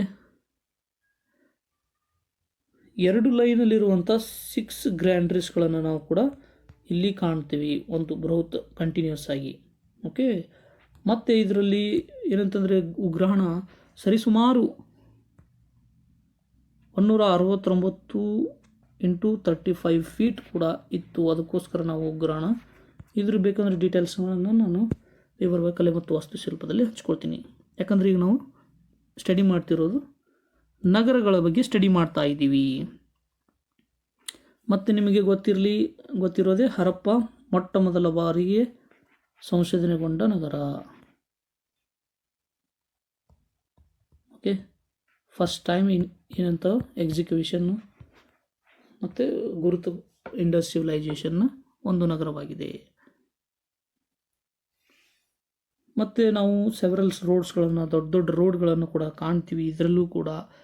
ಮತ್ತು gateway city of Indus civilisation ಅಂತ ಕರಿತೇವೆ. Gateway city of Indus civilisation. Important ಅಂತ ಅನ್ಸ್ಕೊಳ್ಳೋದಂದರೆ KAS ಅಲ್ಲಿ ಕೇಳುವಂಥದ್ದು, IAS ಅಲ್ಲಿ ಕೇಳುವಂಥದ್ದು, ಬೇರೆ ಎಕ್ಸಾಮ್ಸ್ಗಳಲ್ಲಿ ಅಷ್ಟು ಇಂಪಾರ್ಟೆಂಟ್ ಆಗದೇ ಇರ್ಬೋದು. ಅದುವೇ ರೆಡ್ ಸ್ಯಾಂಡ್ಸ್ಟೋನ್, ಕೆಂಪು ಮರಳು ಕಲ್ಲು. ಇದು ಸ್ವಲ್ಪ ಜೈನಿಸಮ್ಗೆ ಹೋಲುವಂತಹ ಕೆಲವೊಂದಿಷ್ಟು ಫೀಚರ್ಸ್ಗಳನ್ನು ನೀಡಿದೆ ಅಂತ ಹೇಳ್ತಾರೆ. But it's not a final of the document. Okay, ಮತ್ತು ಕೋಟೆ ಕೊತ್ತಲುಗಳು, ಸಿಟಿಡೆಲ್ಸ್ ಕೂಡ ಇಲ್ಲಿ ಇವುಗಳನ್ನು ಹರಪ್ಪ ಸಿಟಿಯಲ್ಲಿ ಕೂಡ ನಾವು ನೋಡ್ಬೋದು. ಮತ್ತು ಕೌ ಡಂಗ್ ಮತ್ತು ಚಾರ್ಕೋಲ್ಗಳಿಂದ ಏನು ಮಾಡಿದ್ದಾರೆ ಅಂದರೆ ಮನೆಗಳನ್ನು ನಿರ್ಮಾಣ ಮಾಡಿದ್ದಾರೆ. ಕೌ ಡಂಗ್ ಅಂದರೆ ಸಗಣಿ ಫ್ಲೋರ್ಗಳನ್ನು. ಓಕೆ, ಮತ್ತು ಚಾರ್ಕೋಲ್ ಇವುಗಳು ಏನು ಮಾಡ್ತಾರೆ ಅಂದರೆ ಮನೆಗಳ ನಿರ್ಮಾಣಕ್ಕೆ ಯೂಸ್ ಮಾಡಿದ್ದಾರೆ. ಮತ್ತು ಡ್ರೈನೇಜ್ ಸಿಸ್ಟಮ್ ಅಂತೂ ತುಂಬಾ ಡೆವಲಪ್ಡು ಇದೆ ಮೊಹೆಂಜೊದಾರದಂತೆ. ಡ್ರೈನೇಜ್ ಸಿಸ್ಟಮ್ ಕೂಡ ವೆರಿ ಇಂಪ್ರೂವ್ಡ್. ಮತ್ತು ಸತ್ತವರ ದಿಬ್ಬಗಳನ್ನು ಕೂಡ ನಾವು ಇಲ್ಲಿ ಕಾಣ್ಬೋದು. ಮೊಹೆಂಜೊದಾರ ಅಂದರೆ ಸತ್ತವರ ದಿಬ್ಬ ಹೇಳ್ದಂಗೆ, ಇಲ್ಲಿ ಕೂಡ ಕೆಲವೊಂದಿಷ್ಟು ಮೌಂಟ್ಸ್ ಅಂದರೆ ಸತ್ತವರ ದಿಬ್ಬ, ಇವುಗಳನ್ನು ಕೂಡ ಹರಪ್ಪ ನಗರದಲ್ಲಿ ನಾವೇನು ಮಾಡ್ಬೋದು, ಕಾಣಬಹುದಾಗಿದೆ. ಇನ್ನೊಂದು ಇಲ್ಲಿ ಟರ್ಮಿನಾಲಜಿ IAS ಪ್ರಿಪ್ರೇಷನ್ ಮಾಡುವವರು can concentrate here. That is ಇಲ್ಲಿ ಕೆಲಸ ಮಾಡುವಂಥ ಕೋಟೆಯಲ್ಲಿ ಕೆಲಸ ಮಾಡೋರಿಗೆ ಸಪ್ರೇಟ್ ರೂಮ್ ಇತ್ತು. ಅವ್ರಿಗೆ ಏನಂತ ಕರಿತೀವಿ ಲೇಬರ್ಸ್ಗೆ ಅಂದರೆ ಬರ್ಕಾಸ್. ಯಾವ ಎಕ್ಸಾಮ್ಸ್ಗಳಲ್ಲಿ ಕೇಳದೇ ಇರ್ಬೋದು, ಬಟ್ IAS ಅಲ್ಲಿ ಟರ್ಮಿನಾಲಜಿಸ್ಗೆ ಸ್ವಲ್ಪ ಫೋಕಸ್ ಮಾಡೋದ್ರಿಂದ ಬರ್ಕಾಸ್, ಇದು NCERTಯಲ್ಲಿ ಬಂದಂಥ ಇನ್ಫಾರ್ಮೇಷನ್ನು ಬರ್ಕಾಸ್. ಓಕೆ, ಇವುಗಳಿಗೇನೆಂದರೆ ಲೇಬರ್ಸ್ಗಳಿಗೆ ಹರಪ್ಪ ಸಿಟಿಯಲ್ಲಿ ಇರುವಂಥ ಹೆಸರು. Right, done. ನೆಕ್ಸ್ಟ್ ನಾವು ಸಿಟಿ ನೋಡೋದಾದರೆ ಕಾಲಿಬಂಗನ್. ಓಕೆ, ಯಾವುದು? ಕಾಲಿಬಂಗನ್ ಅಂತಂದರೆ, ಬೆಂಗನ್ ಅಂತಂದರೆ ಬಳೆಗಳು ಅಂತ ಅರ್ಥ. ಕಲಿ ಅಂತಂದರೆ ಕಪ್ಪಾದ ಅಂತ, ಅಥವಾ ಕರೆ ಬಳೆಗಳು ಅಂತ ಕರೀತಾರೆ. ಸೊ ಕಾಲಿಬಂಗನ್ ಇದನ್ನು ಯಾರು ಸಂಶೋಧಿಸಿದರು? ಕಾಲಿಬಂಗನ್. ಮತ್ತು ಯಾವ ನದಿಯ ದಂಡೆ ಮೇಲಿದೆ? ಕಾಲಿಬಂಗನ್ ನಿಮ್ಗೆ ಗೊತ್ತಿರಲಿ, ರಾಜಸ್ಥಾನದಲ್ಲಿದೆ. ಓಕೆ, ಸೂರತ್ಗರ್. ಎಲ್ಲಿ? ಸೂರತ್ಗರ್ದಲ್ಲಿ ಕಾಲಿಬಂಗನ್ ಕಂಡು ಬಂದಿದೆ. ಇದನ್ನು ಸಂಶೋಧಿಸಿದ ವ್ಯಕ್ತಿಯ ಹೆಸರು ಅವ್ರು ವೆರಿ ಇಂಟ್ರೆಸ್ಟಿಂಗ್ ಇದೆ. ಏನಪ್ಪ ಅಂದರೆ ಲೂಗಿ ಪಿಯೋ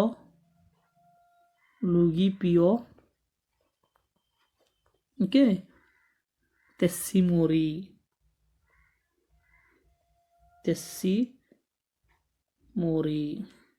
ಲೂಗಿ ಪಿಯೋ ತೆಸ್ಸಿಮೋರಿ ನೆನ್ಪಿಟ್ಕೊಳ್ಳಿ.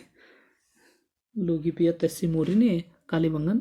ಬಹುತೇಕ ಈ ಎಕ್ಸಾಮ್ಸ್ಗಳಲ್ಲಿ ಕೇಳಲ್ಲ. ಹರಪ್ಪ, ಮೊಹೆಂಜೊದಾರೋ, ಲೋಥಾರ್ ಮತ್ತು ಧೋಲ್ಗರ ಇವುಗಳನ್ನು ಮ್ಯಾಚ್ ಆಫ್ ದ ಫಾಲೋವಿಂಗ್ ಕೇಳೋದು ಮತ್ತು ಅದೇ ಹೆಚ್ಚಾಗಿ ಕೇಳ್ತಾರೆ. But however that's our duty to learn about this. Okay, ಇಲ್ಲಿ ನಾವು ಪ್ರಮುಖವಾಗಿ ನೋಡೋದಾದರೆ ಒಂದು ತಿಳ್ಕೊಂಬಿಡಿ, ಎಕ್ಸಾಮ್ಸ್ಗಳಲ್ಲಿ ಏನು ಕೇಳ್ತಾರೆ ಅಂದರೆ ಸ್ಟೇಟ್ಮೆಂಟ್ ಕೇಳಿದಾಗ ಇಲ್ಲಿ ನೋ ಡ್ರೈನೇಜ್ ಸ್ಟೇಟ್ಮೆಂಟ್ ಒಳಗೆ ಕೇಳ್ತಾರೆ. Kalibangan has no drainage system ಅಂದ್ಬಿಟ್ಲೆ ಸಮಥಿಂಗ್ ಈಸ್ ಎಲ್ಸ್ ಅಂತ ನಾವು ಅನ್ಕೋತೀವಿ. ದಟ್ಸ್ ನೋ ಡ್ರೈನೇಜ್ ಸಿಸ್ಟಮ್ ಅಂತ ಹೇಳೋದು ಚರಂಡಿ ವ್ಯವಸ್ಥೆ ಇಲ್ಲ ಅಂತ ಹೇಳೋದು ಸರಿಯಾಗಿದೆ. ಮತ್ತು ನಿಮಗೆ ಇಲ್ಲಿ ಕಾಲಿಬಂಗನ್ನ ವೆರಿ ಇಂಪಾರ್ಟೆಂಟ್ ಅನ್ಸ್ಕೊಳ್ಳೋದಂದರೆ ಅಗ್ನಿ ಆರಾಧಕರಾಗಿದ್ದರಂತ. ಇಲ್ಲಿ ಕೆಲವೊಂದು ಏನಂದರೆ ಫೈರ್ ಆಲ್ಟರೀಸ್. ಓಕೆ, ಅಗ್ನಿಕುಂಡಗಳು ನಮಗೇನು ಸಿಗುತ್ತೆ? ಕುರುಹುಗಳು ಸಿಗುತ್ತೆ, ಆಲ್ಟರೀಸ್. ಓಕೆ, ಇದಾದ ನಂತರ ಇಲ್ಲಿ ಕೂಡ ಅರ್ಲಿಯೆಸ್ಟ್ ಫ್ಲಗ್ಡ್ ಅಗ್ರಿಕಲ್ಚರ್, ಇದೊಂದು ಇಂಪಾರ್ಟೆಂಟ್. ಕೃಷಿಗೆ ಸಂಬಂಧಪಟ್ಟಂಥ ಸಲಕರಣೆ ಸಿಕ್ಕಿದೆ. ಇದನ್ನು ಎಕ್ಸಾಮ್ಸ್ಗಳಲ್ಲಿ ಸ್ಟೇಟ್ಮೆಂಟ್ಗಳಲ್ಲಿ ಕೇಳೋ ಚಾನ್ಸಸ್ ಇದೆ. ಕೃಷಿ ಸಲಕರಣೆಗೆ ಸಂಬಂಧಪಟ್ಟಿದ್ದು ಅರ್ಲಿಯೆಸ್ಟ್ ಫ್ಲಗ್ಡ್ ಸಲಕರಣೆ. Okay, earliest ploughed agriculture. ಮತ್ತು ಇದ್ರ ಬಗ್ಗೆ ಲಿಟ್ರಲ್ ಮೀನಿಂಗ್ ಅಂತೂ ಹೇಳಿದ್ದೀನಿ. ಅರ್ಲಿಯೆಸ್ಟ್ ರೆಕಾರ್ಡೆಡ್ ಆಫ್ ಅರ್ಥಕ್ವಿಕ್ಸ್ ಅಂದರೆ ಭೂಕಂಪದ ಬಗ್ಗೆ ಮೊದಲ ಬಾರಿಗೆ ಏನಂತಂದರೆ ಇಲ್ಲಿ ಕೂಡ ದಾಖಲೆ ಇದೆ. ಹಾಗಾಗಿ ಇಂಡಸ್ ವ್ಯಾಲಿ ಸಿವಿಲೈಸೇಷನ್ ಆಗಲಿಕ್ಕೆ ಭೂಕಂಪನೂ ಕಾರಣ ಅಂತಾರೆ. ಎಲ್ಲ ರೀತಿಯ ಒಂದು ವಾದಗಳು ಮತ್ತು ಅಭಿಪ್ರಾಯಗಳು ಇವೆ. ಇನ್ನೊಂದು ಸಿಂಧು ನಾಗರಿಕತೆಯ ಪ್ರಮುಖ ನಗರ ಅಂದರೆ ಬನ್ವಾಲಿ. ಇದ್ರ ಬಗ್ಗೆ ಅಷ್ಟು ಹೇಳುವಂಥದ್ದಿಲ್ಲ. ಬಾರ್ಲಿಗೆ ಭಾಳ ಫೇಮಸ್ ಇದೆ. ಬಿಟ್ಟರೆ ಇದು Hisar district of Haryana.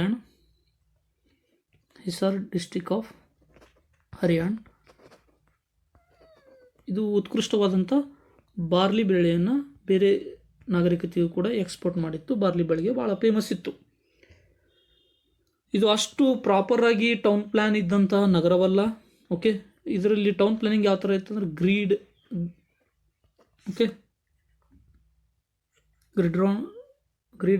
Town planning ಇತ್ತು. ಲ್ಯಾಕ್ ಆಫ್ ಡ್ರೈನೇಜ್ ಸಿಸ್ಟಮ್ ಕೂಡ ಇತ್ತು. ಇದಕ್ಕೆ ಇನ್ನೊಂದು ಹೇಳೋದಂತಂದರೆ ಮಾತೃದೇವತಾ ಆರಾಧನೆಗೆ ಸಂಬಂಧಪಟ್ಟಂಥ ಒಂದು ಏನು ಸಿಕ್ಕಿದೆ ಅಂದರೆ ಮದರ್ ಗಾಡೆಸಸ್ ಒಂದು ಕುರು ಸಿಕ್ಕಿದೆ, ಆಕಾರದಲ್ಲಿರುವಂಥ ಒಂದು ಮೂರ್ತಿ ಸಿಕ್ಕಿದೆ. ರೈಟ್. ಇದಾದ ನಂತರ ಈಗ ಆಲ್ಮೋಸ್ಟ್ ಆಲ್ ನಾವೆಲ್ಲ ಏನು ಮಾಡಿದ್ದೀವಿ ಅಂದರೆ ನಗರಗಳನ್ನು ಮುಗಿಸಿದ್ದೀವಿ. ಕೆಲವೊಂದಿಷ್ಟು ನಗರಗಳಂತ ಒಂದೊಂದು ಪಾಯಿಂಟು ಎಕ್ಸಾಮ್ಸ್ಗಳಲ್ಲಿ ಕೇಳೋದಿರುತ್ತೆ, ಭಾಳ ಶಾರ್ಟಾಗಿ 1 ನಿಮಿಷದಲ್ಲಿ. ರೋಪರ್ ಆಗಿರ್ಬೋದು, ಸುರ್ಕೋಟೋಡಾ ಅಂತ ಬರುತ್ತೆ, ಕೋಟ್ ಡಿ ಜಿ ಅಂತ ಬರುತ್ತೆ, ಮತ್ತು ಮಿಥೋನಲ್, ಬಾರಾಬಾರಾ, ಮತ್ತು ಅಲಂಗಿಪುರ್, ಮತ್ತು ಇತ್ತೀಚೆಗೆ ಸಂಶೋಧನೆಗೊಂಡ ಲಾಸ್ಟ್ನೇದ್ದು 2014ರಲ್ಲಿ ರಾಕಿಗಿರಿ. ಇವುಗಳ ಬಗ್ಗೆ ಸ್ವಲ್ಪ ಸ್ಮಾಲ್ ಆಗಿ ನಾನು ನಿಮಗೆ 1 ನಿಮಿಷದಲ್ಲಿ ಮುಗಿಸ್ಬಿಡ್ತೀನಿ. ಓಕೆ.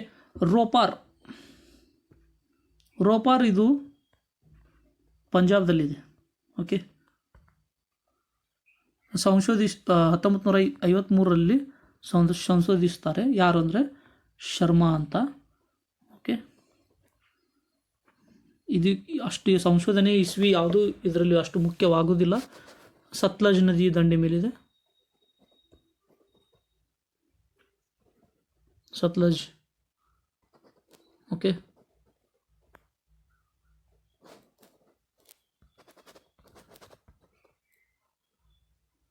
ನಂತರ ಇನ್ನೊಂದು ಜಸ್ಟ್ ಇಂಟ್ರೊಡಕ್ಷನ್ ಕೊಡೋದಾದರೆ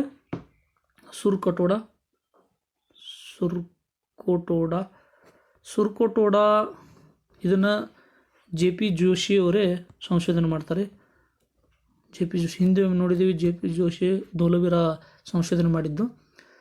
ಈ Surkotada direct match of the following ನಿಮ್ಗೇನು ಬರುತ್ತೆ ಅಂದರೆ ಕುದುರೆ ಮೂಳೆಗಳು. ಓಕೆ.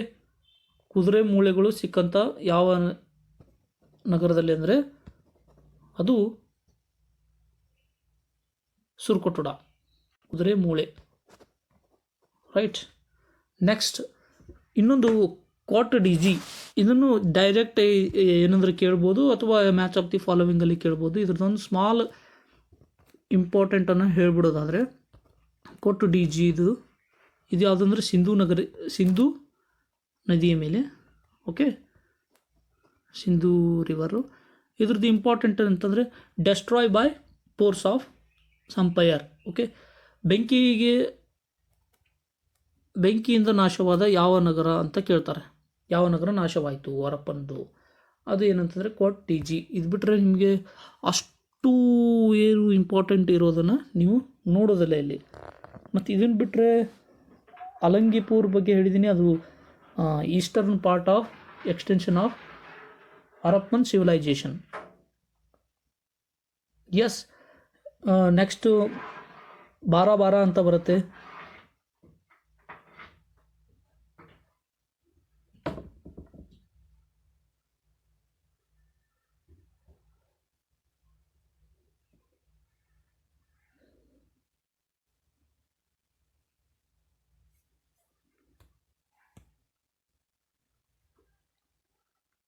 ಬಾರಾಬಾರಾ ಏನಂತೀರೋ ನೋಡಿ, ನಾನಂತೂ ಬಾರಾಬಾರಾ ಅಂತಿದ್ದೀನಿ, ಈ ಥರದ್ದು ಇಂಗ್ಲೀಷು. ಓಕೆ. ಇದ್ರದ್ದೊಂದು ಲಾಸ್ಟ್ ಇದು ಇಂಪಾರ್ಟೆಂಟ್ ಅಂದರೆ ಸಿಂಧೂ ನಾಗರಿಕತೆ ಅವನತಿ ಕಾಲಕ್ಕೆ ತಂಡೋಪತಂಡವಾಗಿ ಬಂದು ನೆಲೆಸಿದಂತಹ ಸಾಕ್ಷಾಧಾರಿತವಾದಂಥ ಕುರುಹುಗಳು ಈ ನಗರದಲ್ಲಿ ಸಿಕ್ಕಿದೆ.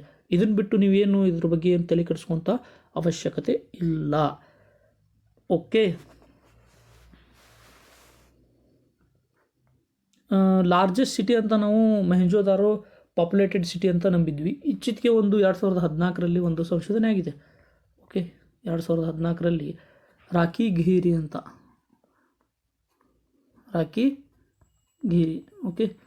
ಇಲ್ಲೇನಂತಂದರೆ 2 ಗ್ರ್ಯಾನರೀಸ್ ಅಂದರೆ ಆಗಕ್ಕೆ ನಾವು ಆವಾಗಲೇ ಹೇಳಿದ್ದೀವಿ ಅಂದರೆ ಉಗ್ರಾಣಗಳು ಕಂಡು ಬಂದಿದೆ.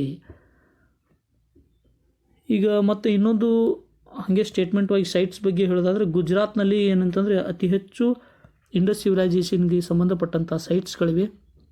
ಓಕೆ. ಮತ್ತು ಓನ್ಲಿ ಸೈಟ್ಸ್ ವಿತೌಟ್ ಸಿಟಿಡಲ್ ಅಂದರೆ ಅದು ಚೌಂದಾರು ಅಂದರೆ ಕೋಟೆಗಳಿಲ್ಲದ ನಗರ ಅಂತ ಹೇಳಿದ್ದೀವಿ already. Biggest residential house that is Mohenjodaro. This is also discussed. ಮತ್ತು ಯಾವ ಸಿಟಿ ನಗರವನ್ನು 2 ಹಂತಗಳಲ್ಲಿ ನಿರ್ಮಿಸಲಾಯಿತು ಅಂದರೆ ಫೋಟೋ ಮತ್ತು ಹರಪ್ಪ ಪೂರ್ವ ಮತ್ತು ಹರಪ್ಪ ನಂತರದ ಡೆವಲಪ್ಡ್ ಆ್ಯಂಡ್ ಆಫ್ಟರ್ ಡೆವಲಪ್ಡ್ ಈ 2 ನಗರಗಳಲ್ಲಿ ನಿರ್ಮಾಣವಾದಂಥ ನಗರ ಯಾವುದಂದರೆ ದಟ್ ಈಸ್ ಧೋಲವೀರ. ಇವನ್ನೆಲ್ಲ IAS ಮತ್ತು KS ಎಕ್ಸಾಮ್ಸ್ಗಳಲ್ಲಿ ಸ್ಟೇಟ್ಮೆಂಟ್ಗಳನ್ನು ಕೇಳೋ ಚಾನ್ಸಸ್ ಇರೋದ್ರಿಂದ ನಾವು ಡಿಸ್ಕಷನ್ ಮಾಡ್ತಾಯಿದ್ದೀವಿ.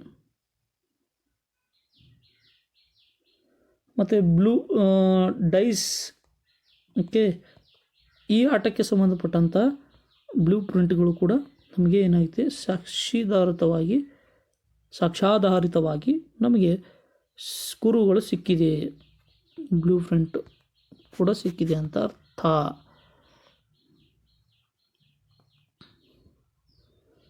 Okay, this is all about important sites of Indus valley civilization. Okay, I think hope you enjoyed. Second ಪಾರ್ಟಲ್ಲಿ ಕಲೆ ಮತ್ತು ವಾಸ್ತುಶಿಲ್ಪ, ಅವರ ಒಂದು ಸಾಮಾಜಿಕ, ಆರ್ಥಿಕ, ಧಾರ್ಮಿಕ, ಅವರ ಜೀವನ ಶೈಲಿ, ಜೊತೆಗೆ